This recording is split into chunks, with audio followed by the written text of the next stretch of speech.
வணக்கம் ஜெயஹிந்த். இன்றைக்கி நம்ம சேனலில் வளைகுடாவில் நடக்கக்கூடிய இந்த ஒரு கான்ஃப்ளிக்டில் ஒரு முக்கியமான அப்டேட் பார்க்க போகிறோம். அப்டேட்டோடைய பிள்ளையார் சொல்லி none other than mister Donald Trump இப்போ ஒரு பதிவு போட்டிருக்காரு ட்ரூத் சோஷியலில். The United States to blockade ships entering or exiting Iranian ports on April 13 at 10 a.m. ET. Thank you for your kind attention to the matter. So இந்த ஒரு simple பதிவு. இதுக்கு முன்னாடி பார்த்தீங்க அப்படின்னா இன்னொரு பதிவை வந்து அவர் போட்டிருந்தார். So there you have it, the meeting went well, most points are agreed to, but the only point that really matter, nuclear was not effective immediately. The United States Navy, the finest in the world, will begin to process the blockading any and all ships trying to enter or leave the Strait of Hormuz. At some point we will reach an all being allowed to go in, all being allowed to go out basis, but Iran has not allowed that to happen by merely saying they may be mined out there somewhere, nobody knows about them. This is the world extraction, and the leaders of countries, especially the USA, will never be extorted. I have also instructed our Navy to seek and interdict every vessel in international waters that has paid a toll to Iran. No one who pays an illegal toll will have safe passage on the high seas. We have also begun destroying the mines that the Iranian laid in the straits. Any Iranian who fires at us or at a peaceful vessel will be blown to hell. Iran knows better than anyone how to end this situation, which has already devastated their country. Their navy is gone, air force is gone, வழக்கம் போல blah blah blah சொல்லி நிறைய விஷயம் சொல்லியிருக்காரு. So இவர் முதல்ல போட்ட பதிவில் என்ன சொன்னார்னா, உடனடியாக ஸ்ட்ரெயிட் ஆஃப் ஹார்மூஸை அமெரிக்கா க்ளோஸ் பண்ணும்.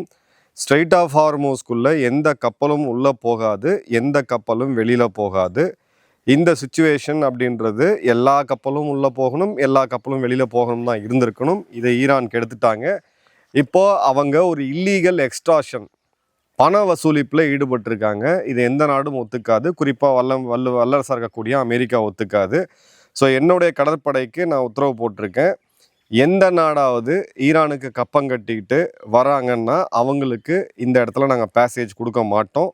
இல்லீகல் டால் அப்படின்னு அவர் சொல்லியிருக்காரு. அதே மாதிரி பார்த்தீங்க அப்படின்னா இங்கே உள்ளே இருக்கக்கூடிய ஈரான் போட்டு வச்சுருக்கக்கூடிய அந்த கன்னி வெடிகளை நாங்கள் வந்து எடுக்கிறோம், அதை வந்து டிஸ்ட்ராய் பண்ணுவோம். இதுக்கு இடையூறாக ஈரானுடைய கடற்படை வந்துச்சு அப்படின்னா அவங்கள வந்து கம்ப்ளீட்டாக காலி பண்ணிடுவோம், ப்ளோ அவுட் டு ஹெல் அப்படின்னு போட்டுட்டு ஒரு பதிவு போட்டிருக்காரு. இப்போ நடக்கக்கூடிய இந்த ஈரான் யுத்தத்தில் கன்சிடரபிளாக பார்த்தீங்கன்னா நம்மளோட என்ஆர்ஐஸும் பாதிக்கப்பட்டிருக்காங்க. குறிப்பாக நிறைய பேருக்கு வந்து சேலரி கட்டாக இருக்கட்டும், இல்லை ஜாப் லேப்ஸ் ஆகட்டும், இந்த மாதிரியான நிறைய விஷயம் பார்க்கும்போது கூடவே இந்திய ரூபாயோட மதிப்பும் சரியுது. இந்த மாதிரி நேரத்தில் தான் நம்மளோட என்ஆர்ஐஸ் வந்து இந்தியாவுக்கு தங்களோட ஃபேமிலிஸ்க்கு அதிகமாக பணம் அனுப்பி வைப்பாங்க. ஏன்னா டாலருக்கு நிகராக அந்த ருப்பியோடைய அதிகமாக அந்த ரூபாய் வேல்யூ கிடைக்கிறதுனால அந்த இதை பண்ணுவாங்க. பட் இது வந்து கம்ப்ளீட்டாக பார்த்தீங்க அப்படின்னா ஒரு வகையில் இது லாஸ் தான். ஏன்னா நீங்கள் எவ்வளோ இன்வெஸ்ட் பண்ணுறீங்களோ இந்தியாவுடைய ரூபாய் மதிப்பு கம்மியாக இங்கே இருக்கக்கூடிய அசட் வேல்யூவும் பார்த்தீங்கன்னா கம்மியாகும். ஸோ இந்த இடத்துல போன வருடம் ஒரு 5% US டாலருக்கு நிகரான இந்திய ரூபாய் சரிந்ததை பார்த்தோம். ஸோ அதனால எல்லா பணத்தையும்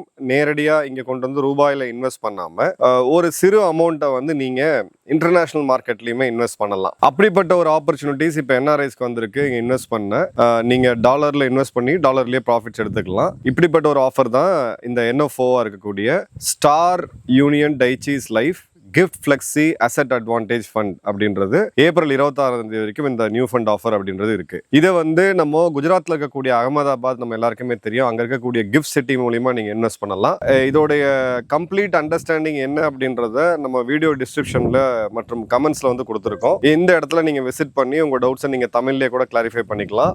NAV வந்து பேசிக் NAV வேல்யூ $10 வச்சிருக்காங்க. இதுல ஒரு மிக முக்கியமான அட்வான்டேஜ் என்னன்னா, நீங்க கிஃப்ட் சிட்டி மூலியமா இன்வெஸ்ட் பண்றதுனால இதுல வந்து டாக்ஸ் எதுவுமே கிடையாது. ஸோ நீங்க எவ்வளவு இதில் ஏர்ன் பண்ணாலும் அதற்கான எந்த வரியும் நீங்க கட்டணும் அவசியம் இல்லை. ஸோ இது குளோபல் டைவர்சிஃபிகேஷனோட உங்களுக்கு வந்து டாக்ஸும் டைவர்சிஃபை ஆகுது அப்படின்றத பார்க்கலாம். அது தவிர உங்களோட இன்வெஸ்ட்மெண்ட்ஸுக்கு 120 டைம்ஸ் உங்களுக்கு உயிர் காப்பீடுமே இதில் கிடைக்குது. இது அடிஷனலா வந்து அலோகேஷன் சார்ஜஸ், அட்மினிஸ்ட்ரேஷன் சார்ஜஸ் அது மாதிரி எதுவும் இல்லை. ஸோ இப்போ NRIs நீங்க இது ஒரு ஆப்ஷனா ஃபீல் பண்ணீங்க அப்படின்னா நம்ம டிஸ்கிரிப்ஷன்ல இருக்கக்கூடிய லிங்க் இல்ல கமெண்ட்ல இருக்கக்கூடிய லிங்க்ல பாருங்க, இல்ல அந்த QR கோட சிம்பிளா ஸ்கேன் பண்ணுங்க ஸ்கிரீன்ல வர்றத. முக்கியமா ஞாபகம் வச்சுக்க வேண்டியது ஏப்ரல் 26 இந்த NFO-உடைய லாஸ்ட் டேட்டு. ஸோ முன்னும் ஒரு 12-13 நாட்கள் தான் இருக்கிறத நம்ம பார்க்குறோம். முதல்ல நியூஸ் என்ன வந்துச்சு அப்படின்னு பார்த்தீங்கன்னா, திங்கட்கிழமை காலையில் நேற்று எந்த கப்பலுமே ஸ்ட்ரெயிட் ஆஃப் ஹார்மூஸில் உள்ளே நுழைய முடியாது, வெளியிலையும் போக முடியாது.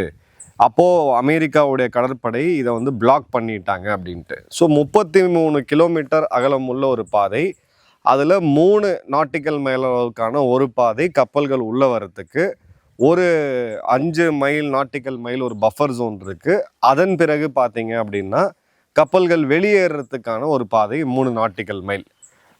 இதோட புகைப்படம் துல்லியமாக கிடைக்கும் போது நம்ம எடுத்து போடுறோம் கண்டிப்பாக. பட் இப்போதைக்கு இது ஒரு சிம்பிளாக ஒரு ஹைவே மாதிரி வச்சுக்கோங்க. நம்ம கோயம்புத்தூர் டு ஈரோடு மாதிரியான ஒரு ஹைவே வச்சுக்கோங்க, இல்லை மதுரை டு ராமேஸ்வரம் மாதிரியான ஒரு ஹைவே வச்சுக்கோங்க. இந்த பக்கம் போகிறதுக்கு ஒரு ரோடு, வரத்துக்கு ஒரு ரோடு, நடுவில் ஒரு தடுப்பு. இதை வந்து நம்ம கடலில் இந்த மாதிரியான ஒரு சுச்சுவேஷனை வச்சுருக்கிறாங்க.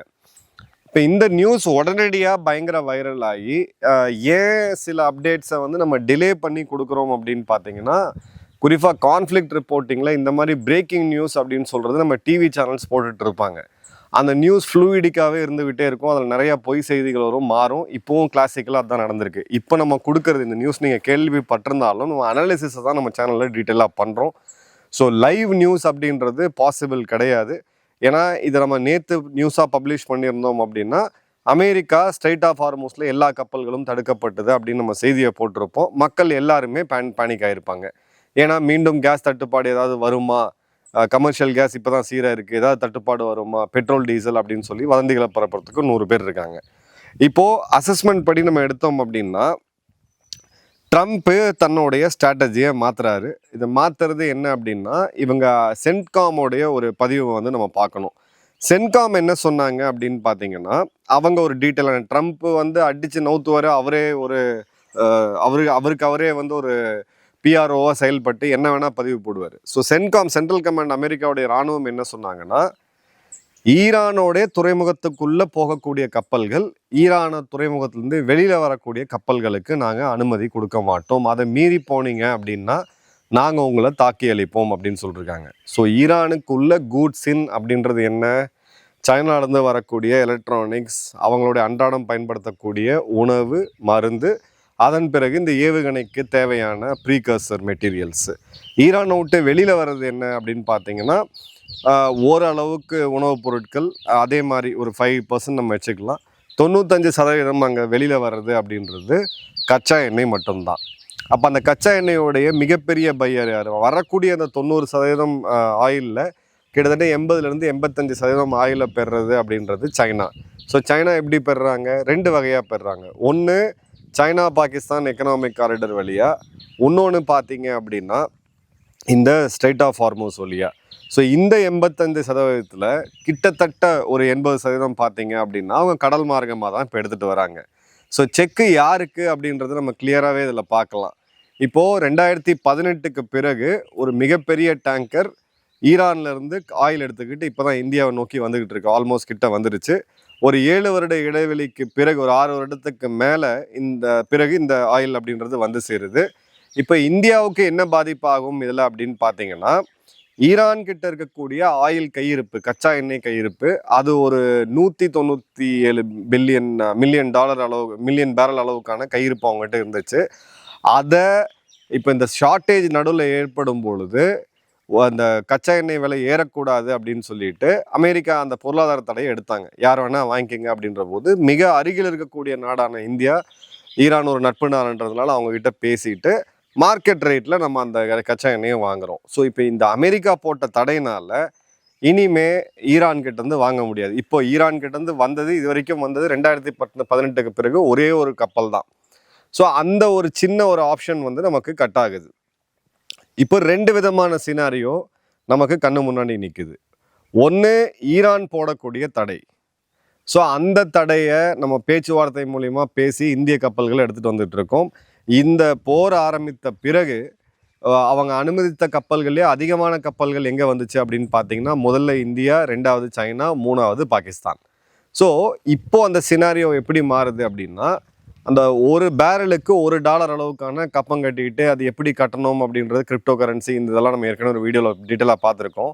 அதை கட்டக்கூடிய நாடுகள் எடுத்துகிட்டு போகுது. அதை யார் கட்டிக்கிட்டு இருக்கா அப்படின்னு பார்த்தீங்கன்னா, ஜப்பான், தென்கொரியா, இந்தோனேஷியா, ஜெர்மனி போன்ற நாடுகள். இந்தியா என்ன சொல்லுது? இப்போ சிங்கப்பூருடைய அமைச்சர் ஒருவரே சொல்லியிருந்தாரு, ஸ்ட்ரைட் ஆஃப் ஹார்மூஸில் இந்த கப்பம் கட்டுற பிஸ்னஸ்லாம் ஆகாது, இதுக்கு நாங்கள் எக்காரணத்தை கொண்டு ஒத்துக்க மாட்டோம், இதுக்கு பேச்சுவார்த்தையை நாங்கள் நடத்த மாட்டோம் அப்படின்னு சொல்லியிருந்தாரு. இந்தியாவும் அதே தெளிவோடு தான் இருக்குது. அப்போது இந்தியாவுக்கு இப்போ ஒரு லிமிட்டடான ஆயில் சப்ளை ஸ்ட்ரைட் ஆஃப் ஹார்மூஸை தாண்டி வந்துக்கிட்டு இருக்கு. நம்ம டைவர்சிஃபை பண்ணி இப்போ அமெரிக்கா, கனடா போன்ற நாடுகள்கிட்ட வாங்கிட்டு இருக்கோம். இந்த பக்கம் பார்த்தீங்கன்னா ஆஸ்திரேலியாவிலேருந்து வாங்கிட்டு இருக்கோம். ஸோ இங்கே கல்ஃப்லேருந்து வரக்கூடிய ஆயிலுக்கும் இங்கேருந்து வரக்கூடிய ஆயிலுக்கும் அடிப்படை டிஃப்ரென்ஸ் என்ன அப்படின்னு பார்த்தீங்கன்னா, டிரான்ஸ்போர்ட்டேஷன் காஸ்ட் நிச்சயமாக அதிகமாகும். $3லேருந்து $5 பெர் பேரல் அளவுக்கு அதிகமாகும். இப்போது அமெரிக்கா ஈரானுக்குள்ளே வரக்கூடிய கப்பல்கள் உள்ளே போகவும் கூடாது, ஈரானோட எந்த துறைமுகத்துக்கும், ஈரானோட துறைமுகத்துலேருந்து வெளியே வரக்கூடாது அப்படின்றத சொல்லியிருக்கிறாங்க. அவங்களுடைய போர்க்கப்பல்கள், ஈரானுடைய அந்த நேவல் போட்ஸ், இது ரெண்டும் நேருக்கு நேர் வருது. இவங்க ஒருத்தர் வந்து வார்னிங் கொடுத்துக்கிறாங்க. பட் அவங்க ஏற்கனவே இந்த மைண்ட் ஸ்வீப்பிங் ஆப்ரேஷன் ஆரம்பிச்சிட்டாங்க. அதாவது கடலில் இருக்கக்கூடிய கன்னி வெடிகளை எடுக்க ஆரம்பிச்சிட்டாங்க. இந்த சினாரியோவை பார்க்கும் பொழுது ஒரு லிமிட்டடான ஒரு இன்ஃபர்மேஷன் தான் நமக்கு வந்து முன்னுக்கு தெரியுது. இந்த அனாலிசிஸ் படி எடுத்தோம் அப்படின்னா, ஈரான்கிட்ட இருந்து இந்தியா ஆயிலோ இனிமேல் வாங்க முடியாது. இப்போ ஒன்று தான் வாங்கியிருக்கோம், ஒரே ஒரு கப்பல் தான் நம்ம வாங்கியிருக்கோம். ஸோ அந்த ஒரு ஆல்டர்னேட் சோர்ஸ் அப்படின்றது கட் ஆகுது. இந்தியாவுடைய எக்ஸிஸ்டிங் சப்ளை செயின் நெட்வொர்க் அப்படின்னு சொல்லி நம்ம பார்க்கக்கூடியது, இன்னைக்கு நம்ம காணொலி ரெக்கார்ட் பண்ணக்கூடிய 13ஆம் தேதி மதிய நேரப்படி பார்த்தீங்க அப்படின்னா, ஸ்பாட்டில் ரேட்டு க்ரூட் ரேட் வந்து ஆல்மோஸ்ட் $115-120 இருக்குது. மார்க்கெட் ரேட்டு பார்த்தீங்கன்னா $100 அதிகமாக போயிடுச்சு. ஸோ இந்த சமயத்தில் இந்தியாவுடைய டைவர்சிஃபைடு இதுக்கு பெரிய பாதிப்பு கிடையாது. இதனால ஏதாவது ஒரு சின்ன ஒரு எறும்பு கடிச்ச மாதிரி ஈரான்கிட்ட இருந்து நமக்கு ஒரு ஆயில் வரக்கூடிய ஒரு வாய்ப்பு வந்து இப்போ வந்து தடுக்கப்படுது அமெரிக்காவால். அதே சமயம் ஈரான் இதுக்கு உண்டான ரியாக்ஷனை ஒன்றும் கொடுக்கல. இப்போ ஈரான் ரியாக்ட் பண்ணுறாங்க, ஸ்ட்ரெயிட் ஆஃப் ஹார்மோஸ் மீண்டும் மூடப்பட்டுச்சு அப்படின்ற பட்சத்தில் நமக்கு இந்த கச்சா எண்ணெயோடைய விலை ப்ரொக்யூர்மெண்ட் காஸ்ட் அதிகமாகும். ப்ரொக்யூர்மெண்ட் காஸ்ட் அதிகமாகும் போது நிச்சயமாக நான் ஏற்கனவே சொன்ன மாதிரி ஒரு லெவலுக்கு மேலே ஆயில் நிறுவனங்கள் அரசு அந்த எக்ஸைஸ் டியூட்டியை ஒரு லெவலுக்கு மேலே கம்மி பண்ண முடியாதுன்னு அரசுக்கு அந்த வருமானம் தேவை. அதை நம்பி தான் அரசாங்கம் நாடு இயங்கிக்கிட்டு இருக்கு. அந்த சமயத்தில் ஒரு considerable amount of petrol diesel வந்து மேபி ஒரு 2 மாதம் கழித்து இது நமக்கு மேலும் வரத்துக்கான வாய்ப்புகள் நிச்சயமாக இருக்குது. கேஸை பொறுத்த வரைக்கும் கத்தார் இன்னும் இப்போ அந்த ப்ரொடக்ஷனை ஸ்டார்ட் பண்ணலை. நமக்கு தேவையான கையிருப்பு ஏப்ரல் மேக்கு நிச்சயமாக இருக்குது நம்மக்கிட்ட. அந்த அளவுக்கான கப்பல்கள் இந்தியாவை நோக்கி ஆல்ரெடி வந்துருச்சு. இன்னும் சில கப்பல்கள் கேப் ஆஃப் குட் ஹோப்னு சொல்லி ஆப்பிரிக்காவை சுற்றி வரக்கூடிய ரூட்டையும் எடுத்துக்கிட்டு இருக்காங்க. ஸோ அந்த இதில் நான் ஒரு ஷார்ட் டேர்மில், அதாவது அடுத்த ஒரு 50-60 நாட்களுக்கு பெரிய அளவுக்கான ஒரு தாக்கத்தை பார்க்கல. ஏன்னா அமெரிக்கா ஸ்ட்ரெயிட் ஆஃப் ஹார்மோஸை மூடிடுச்சுன்னு சொல்லி மெயின் ஸ்ட்ரீம் ஊடகங்கள் எல்லாம் மிகப்பெரிய லெவலில் டிபேட் நடத்திக்கிட்டு இருந்தாங்க, இந்தியாவுக்கு பெரிய அளவுக்கு பாதிக்க போகுதுன்ட்டு. உண்மை அது கிடையாது. ஸோ இப்போது இந்த இதை ஏன் பண்ணுறாரு, கவுண்டர் பிளாக்கேடை ஏன் பண்ணுறாரு அப்படின்னு பார்த்தீங்கன்னா, ஈரானை இப்போ நெருக்கிறதுக்கு ஈரானோடைய சப்ளை செயினை கட் பண்ணி ஆகணும். ஏன்னா உணவுக்கு குறிப்பாக பார்த்தீங்கன்னா ஈரான் வெளிநாடுகளை நம்பி தான் இருக்குது. இந்தியாவில இருந்தும் பார்த்தீங்கன்னா அரிசி, கோதுமை போன்ற பொருட்கள் இங்கேருந்து தான் போயிட்டுருக்கு. ஸோ சைனாவிலேருந்து வரக்கூடிய மூலப்பொருட்களை ஈரானுக்கு தடுக்கணும் அப்படின்றது தான் மிகப்பெரிய ஒரு இதை வச்சுருக்காங்க. ஸோ ஈரானுடைய போர்ட்டு கோஸ்டல் டிராஃபிக்கை பிளாக் பண்ணிவிட்டு, நீ ஸ்ட்ரெயிட் ஆஃப் ஹார்மோஸை கம்ப்ளீட்டாக ஓப்பன் பண்ணலை, இந்த வரி விதிக்கிறது போன்ற இந்த மாதிரி இதில் ஈடுபட்டேன்னா நான் இந்த இடத்துல ஒன்று வந்து கார்னர் பண்ணுவேன் அப்படின்னு சொல்லி ஒரு கவுண்டர் மூவாக இவங்க பண்ணுறாங்க. இப்போது இது என்ன ஸ்ட்ராட்டஜிக்கலாக சிக்னல் பண்ணுது அப்படின்னு பார்த்தீங்கன்னா, ஸ்ட்ரெயிட் ஆஃப் ஹார்மோஸ் உலகத்தோடைய ஒரு மிக முக்கியமான பாதை. ஏன்னா உலகத்தோடைய மொத்த கச்சா எண்ணெய் மற்றும் கேஸோடைய போக்குவரத்து 20% இங்கே தான் நடந்துக்கிட்டு இருக்கு. இப்போ இந்த இடத்துல இந்த சோக் பாயிண்ட் வீல்டர், இப்போ அதாவது நம்மளுடைய ஈரான் என்ன பண்ணுறாங்க, இந்த இடத்த பிளாக் பண்ணி நாங்கள் வந்து எல்லா நாடுகளுக்கும் இந்த அழுத்தத்தை கொடுப்போம்னு சொல்கிறாங்க. அதை அப்படியே கையை முறுக்கி அவங்களுக்கு ஒரு மிகப்பெரிய காஸ்ட்டை அமெரிக்கா உருவாக்கணும்னு பார்க்குது. ட்ரம்ப்போட ஸ்ட்ராட்டஜி இதுதான். நீ எவ்வளோக்கு எவ்வளோ நீ தடுக்கிறியோ உனக்கு வரக்கூடிய கப்பல்கள், உங்கள்கிட்டருந்து வெளியில் போகக்கூடிய கப்பல்களை நான் தடுப்பேன் அப்படின்றது தான் இங்கே மிக மிக முக்கியமான இது நம்ம பார்க்குறோம். அதே மாதிரி ஈரானோடைய டிரான்சிட் இப்போ ஏதாவது ஒரு இடத்துல வருது அப்படின்ற பட்சத்தில் இது வந்து கல்ஃப் பார்ட்னர்ஸுக்கும் பெரிய அளவுக்கு பிளாக் ஆகுது. ஏன்னா கல்ஃப்லேருந்து ஆயில் எடுத்துகிட்டு போகக்கூடிய ஸ்ட்ரெயிட் ஆஃப் ஹார்மோஸை கடக்கக்கூடிய கப்பல்களுக்கும், அதே மாதிரி கல்ஃபுக்கு திரும்ப போகக்கூடிய கப்பல்களுக்கும் இவங்க வந்து இது பண்ணல, அமெரிக்கா தடை விதிக்கலை. அவங்க பிளாக் பண்ணுறது ஈரானுடைய துறைமுகம், அங்கே வந்து கப்பல்கள் உள்ளே போகக்கூடாது, வெளியில் போகக்கூடாதுன்றது மட்டும்தான். இப்போது யூஎஸ் இந்த கடந்த ஒரு 5 நாட்களை பயன்படுத்தி, பாகிஸ்தான் இவங்களுக்கு வாங்கி கொடுத்த அந்த 5 நாட்களை பயன்படுத்தி இவங்க அவங்களுடைய மெரைன் அசெட்ஸை கொண்டு போயிட்டாங்க. குறிப்பாக எஸ்கார்ட் வெஹிக்கிள்ஸு, அதே மாதிரி பார்த்தீங்க அப்படின்னா ஆம்பிபியஸ் குரூப்ஸு மற்றும் மைன் கிளியரிங். இந்த மைன் கிளியரிங்கில் அமெரிக்கா இப்போ பயன்படுத்திகிட்டு இருக்கிறது அப்படின்றது ரொம்ப லேட்டஸ்டான ஒரு இது. ஸோ இந்த பேட்டில் எப்படி அப்படின்றத இனி வரக்கூடிய காலம் தான் பதில் சொல்லணும். அடுத்த 2-3 நாட்கள் நம்ம அப்சர்வ் பண்ணி தான் சொல்ல முடியும். ஈரான் கிட்ட எவ்வளோ மைன்ஸ் கையிருப்பு இருக்குது, ஈரானுடைய இராணுவமும் அதாவது அவங்களுடைய கடற்படையில் இருக்கக்கூடிய அந்த போட்ஸு, பெரிய பெரிய கப்பல்களை வச்சுட்டு இருக்கக்கூடிய அமெரிக்கா, இது ஒரு வீடியோ நமக்கு வந்து கன்ஃபார்ம்டான வீடியோ நம்ம பார்த்தோம். ஸோ இந்த இடத்துல ஈரான் தொடர்ந்து அவங்கள வார்ன் பண்ணிகிட்டு இருக்காங்க. பட் அமெரிக்கா அதை மதிக்காமல் அவங்க கப்பல்கள் போயிட்டு இருக்கக்கூடிய போது இப்போ இருக்கக்கூடிய $1 மில்லியன் கொஸ்டின் என்னென்னா, ஒருவேளை அமெரிக்கா அதை கேட்கலை, அமெரிக்காவுடைய கப்பல்கள் மேலே ஈரான் தாக்குதல் நடத்தினா மூர்க்கத்தனமான போரை மீண்டும் நம்ம சந்திக்க வேண்டியது இருக்கும். இது ஜஸ்ட் மேட்டர் ஆஃப் டைம் தான். ஒரு லிமிட்டட் ஸ்ட்ரைக்கையும், அதாவது ஈரானுடைய கடற்கரை பகுதிகளில் குறிப்பாக கார் தீவுகளில் இவங்க வந்து ஒரு ஸ்ட்ரைக் பண்ணணும் அப்படின்றத யோசிக்கிறாங்க. ஸோ இப்போது அந்த 40 நாள் யுத்தம் அப்படின்றது ஈரானை ஃபோக்கஸ் பண்ணி இருந்து, அதன் பிறகு வளைகுடா நாடுகளுக்கு ஃபோக்கஸாக போய், அதன் பிறகு ஸ்ட்ரெயிட் ஆஃப் ஹார்மூஸில் வந்து நிற்கிறத பார்க்குறோம். இப்போ ஸ்ட்ரெயிட் ஆஃப் ஹார்மூஸில் 2 பேருமே மீண்டும் கடலுக்குள்ளே இந்த யுத்தம் வந்துருச்சு அப்படின்றத பார்க்குறோம். ஸோ இதில் ஈரானுக்கு இருக்கக்கூடிய ஆப்ஷன்ஸ் என்ன அப்படின்னு பார்த்தீங்கன்னா, அமெரிக்காவை நேரடியாக கடலில் கன்ஃபரண்ட் பண்ணுறது. அதை அவங்களால ரொம்ப நாள் பண்ண முடியாது. அசிமெட்ரிக்கலாக கன்னி வெடிகள், சி ட்ரோன்ஸ் போன்றதை பயன்படுத்தி அமெரிக்காவுடைய அந்த கடற்படையை செக்கில் வைக்கணும் அப்படின்றது ஒரு ஆப்ஷன். 2வது ஆப்ஷன் பாபல் மண்டப் அப்படின்னு சொல்லக்கூடிய இன்னொரு குறுகலான பகுதி, சூயஸ் கணவாய் வழியாக பாபல் மண்டப் வரும். அந்த பாபல் மண்டபை கண்ட்ரோல் பண்ணுறது எமனில் இருக்கக்கூடிய ஹவுத்திகள். அவங்கள ஓப்பன் பண்ண விட்டு பாபல் மண்டபை மூடுறது. ஸோ பாபல் மண்டப் மூடிடுச்சு அப்படின்னா ஐரோப்பா அமெரிக்காவிலேருந்து சூயஸ் கால்வாய் வழியாக இந்து மகா சமுத்திரத்துக்கு வரக்கூடிய டிராஃபிக்கை வந்து இவங்களால பிளாக் பண்ண முடியும்.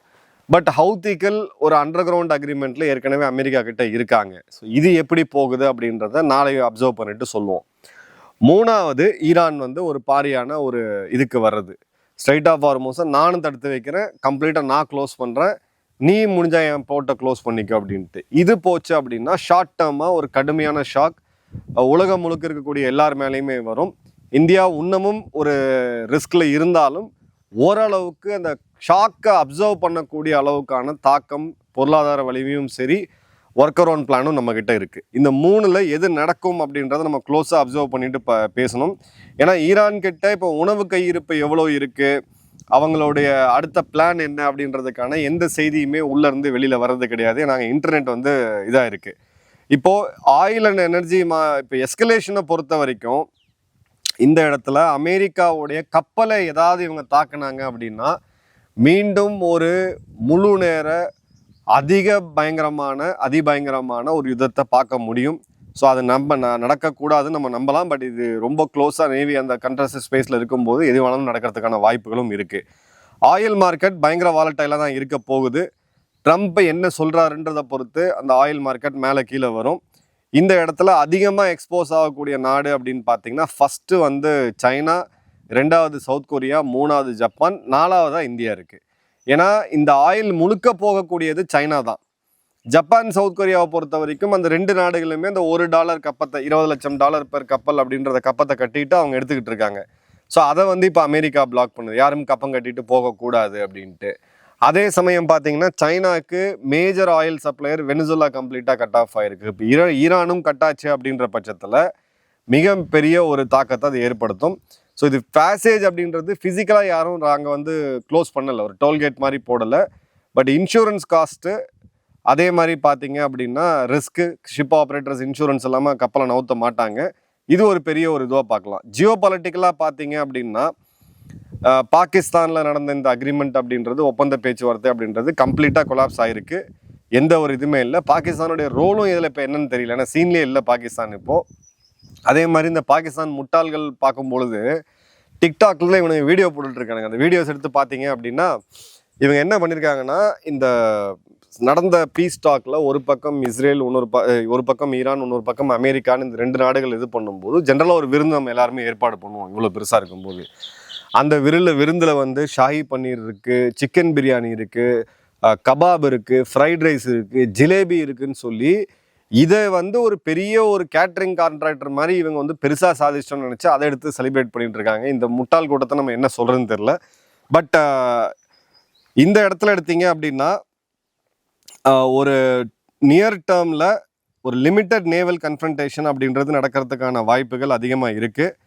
அதே மாதிரி பார்த்தீங்க அப்படின்னா 2 சைடுமே கொஞ்சம் அந்த லிமிட்டை டெஸ்ட் பண்ண பிறகு பேச்சுவார்த்தையில் மீண்டும் வந்து இயங்குறதுக்கான வாய்ப்புகள் அப்படின்றது இருக்குது.